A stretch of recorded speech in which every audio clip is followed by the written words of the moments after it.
One stormy night when I was 18, I called out to God. Ever since I was little, I was afraid of storms. On this particular night, when it felt like the weather was going to tear the roof off to our house, I grabbed my Bible and held on to it like it was a life jacket that would keep me from drowning. Then I prayed. While in prayer, I remember clearly seeing the image of me trapped in a tornado, and I heard God telling me to take His hand. He told me if I took His hand, He would save me. Then I saw His hand reach down into the tornado. I extended my hand and grabbed His. When my hand touched His, an overwhelming sense of peace came over me. Up until this point, my life was a thunderstorm. I was raised in a home where physical and emotional abuse was as normal as eating. My father divorced my mother when I was 18 months old, and my mother soon remarried. My stepfather became her sparring partner. The fighting that went on between them never seemed to end. Then my mother would turn her rage on me and my sister. The horrible things that would come out of her were only surpassed by the horrible beatings she would give me. My mother eventually divorced my stepfather. This turbulent chaos was my everyday life, and it created my definition of normal. During my senior year in high school, when I was contemplating whether to continue this stormy lifestyle or swallow a bottle of pills to make the rain stop, I met Sean. Sean was a Christian and came from a good Christian family. Sean started to show me what was normal in God's eyes, and with Sean's help, I got saved. Shortly after that, I met God in the middle of that tornado, and I knew my life was going to change. 3 years later, I was married to Matt, another Christian I met through Sean. Now finally, I thought peace would be the new normal in my life, but I was wrong. Because of the definition of normal that was instilled in me from my upbringing, I did not know how to be the wife Matt needed me to be. I always joked with Matt that he came from the Waltons and I came from the dysfunctional TV show Roseanne. Although I realized my upbringing was not healthy, I couldn't forget what I was taught growing up.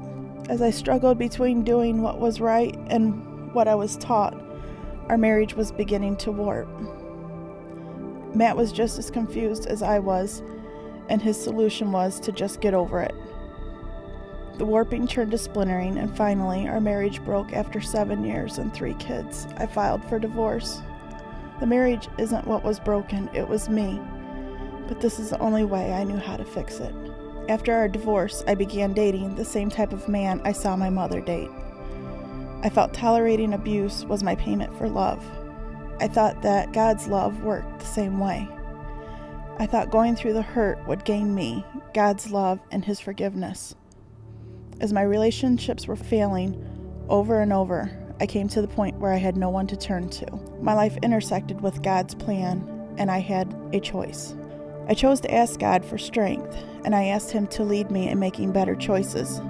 God revealed to me that I was chosen by Him to break generational chains that kept me and my family from being what we were created to be. God showed me that I could be a victor instead of a victim. And although things were tough and shedding my past was not easy, God led me through it. By now, I had been separated from Matt for 5 years, but I knew if I really needed someone, I could always call Matt and he would be there. Over the years, we both concluded that getting back together was not a desire or a possibility.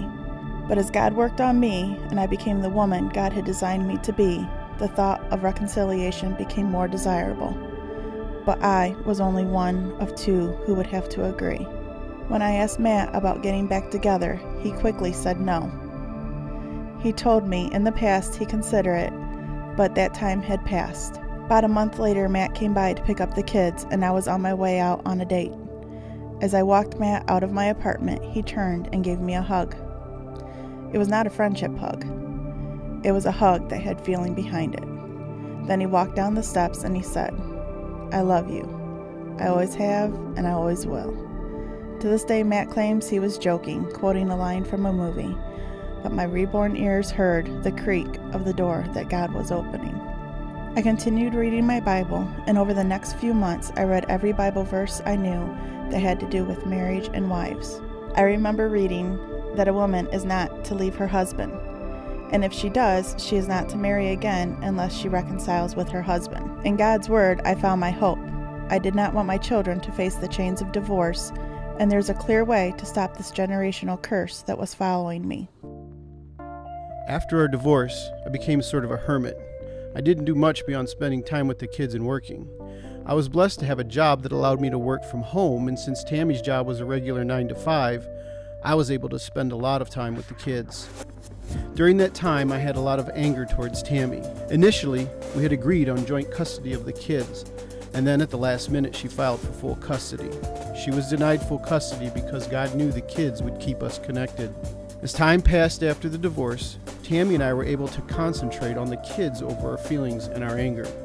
We always kept the kids first. We never tried to use the kids to get at each other.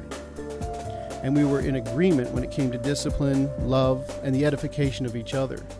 Working together for the betterment of the kids kept us civil, kept us communicating, and kept us around each other. Around Christmas, the time of the hug that Tammy spoke of, I started praying that God would open the door to a relationship. As I said, to this point, I was with the kids or by myself.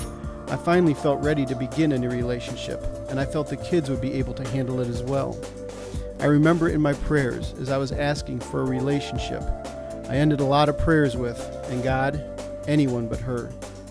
Soon after that, God partially answered my prayers. He opened the door to a relationship, and when the door opened, standing in the doorway was Tammy, the one I had told God not to match me with. That was the part of the prayer God chose to ignore. I was reluctant at first. I wasn't sure if God remembered the last time Tammy and I tried this. But I had a choice, and I chose to trust God.